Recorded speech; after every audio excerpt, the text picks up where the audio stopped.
সমালোচনার মুখে ওয়েবসাইট থেকে নৌকা প্রতীক সরিয়েছে নির্বাচন কমিশন। এটা হচ্ছে খবর। কালকেই দেখলাম আসিফ মাহমুদ সজীব ভুঁইয়া খুব তীব্র ভাষায় সমালোচনা করেছে নির্বাচন কমিশনকে, যে তারা কি বিশেষ কোনো উদ্দেশ্যে নৌকা প্রতীক রেখে দিয়েছে কিনা সেটা নিয়ে তিনি সন্দেহ প্রকাশ করেছেন বা সমালোচনা করেছেন। নিবন্ধন বাতিল হয়েছে আওয়ামী লীগের, ফলে নৌকা প্রতীক না থাকারই কথা। কিন্তু একজন নির্বাচন কমিশনার বলছিলেন যে নৌকা প্রতীক এখনও আছে, এটি রেখে দেওয়া হয়েছে। এর কোনো বিস্তারিত কোনো ব্যাখ্যা নেই, কিন্তু আজকে সেই দেখা যাচ্ছে যে ওয়েবসাইট থেকে সেই নৌকা প্রতীক সরিয়ে ফেলা হয়েছে। খবর হচ্ছে এই যে নিবন্ধন স্থগিত হওয়া আওয়ামী লীগের নৌকা প্রতীক বাতিল করার দাবি নিয়েছিল জাতীয় নাগরিক পার্টি এনসিপি। গত 13 জুলাই আগারগাঁওয়ে নির্বাচন ভবনে সিইসি এম নাসির উদ্দিনের সঙ্গে বৈঠক শেষে দলটির যুগ্ম সচিব জহিরুল ইসলাম মুসা নৌকা প্রতীক বাতিল করে শাপলা প্রতীক তালিকায় যুক্ত করার দাবি জানান। এটাও আবার অদ্ভুত ব্যাপার, যেখানে নিবন্ধন এখনও নিশ্চিত হয়নি সেখানে শাপলা প্রতীক কেন আসবে? আর শাপলা প্রতীক হচ্ছে জাতীয় ফুল, এটার ব্যাপারে নির্বাচন কমিশনের আপত্তি আছে। পরে এই বিষয়ে নির্বাচন কমিশনার আব্দুর রহমান মাসুদ আজকের পত্রিকাকে বলেন, নিবন্ধন স্থগিত থাকা সত্ত্বেও বাংলাদেশ আওয়ামী লীগের নির্বাচনী প্রতীক নৌকা আপাতত ইসি তফসিলভুক্ত তালিকায় থাকবে।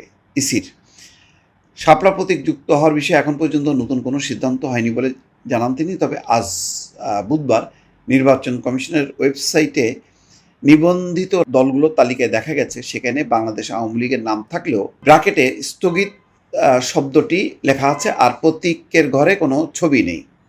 বাংলাদেশ আওয়ামী লীগ এবং এর অঙ্গ সংগঠন আন্তর্জাতিক অপরাধ ট্রাইব্যুনালের বিচার কাজ শেষ না হওয়া পর্যন্ত তাদের সমস্ত কার্যক্রম বন্ধ থাকবে। একই দিনে রাজনৈতিক দল হিসেবে আওয়ামী লীগের নিবন্ধন স্থগিত করে নির্বাচন কমিশন। আসলে এটা একটা রাজনৈতিক ফয়সালা ছাড়া এটা সেই তালিকা থেকে আওয়ামী লীগের বাদ যাক, নির্বাচন কমিশনের নিবন্ধিত অথবা নৌকা প্রতীক না থাকুক ওয়েবসাইটে, এটা ইম্পর্টেন্ট না। ইম্পর্টেন্ট হলো যে যেহেতু সিদ্ধান্ত হয়েছে যে বিচার শেষ না হওয়া পর্যন্ত আওয়ামী লীগের সমস্ত কার্যক্রম বন্ধ থাকবে, এবং নির্বাচন কমিশন যেহেতু তার নিবন্ধন স্থগিত করেছে, ফলে এটা রাজনৈতিকভাবে সিদ্ধান্ত না হলে আওয়ামী লীগ আবার নির্বাচনে অংশ নেওয়া বা নতুনভাবে কোনো কিছু তারা আসতে পারবে এটা মনে করার কোনো কারণ নেই। এটা পরিষ্কার যে আওয়ামী লীগ এই মুহূর্তে এক ধরনের নিষিদ্ধ, মানে তার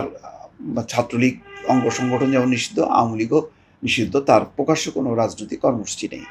ফলে এটি আবার নতুন রাজনৈতিক ব্যবস্থাপনা, সেটা রাজনৈতিক সিদ্ধান্ত কবে হবে তার উপর নির্ভর করছে আওয়ামী লীগের আবার ফিরে আসা, নির্বাচনে অংশ নেওয়া। তবে আওয়ামী লীগ নির্বাচনে অংশ নিতে পারবে কি পারবে না, এটা বড় ধরনের গুরুত্বপূর্ণ রাজনৈতিক কোশ্চেন।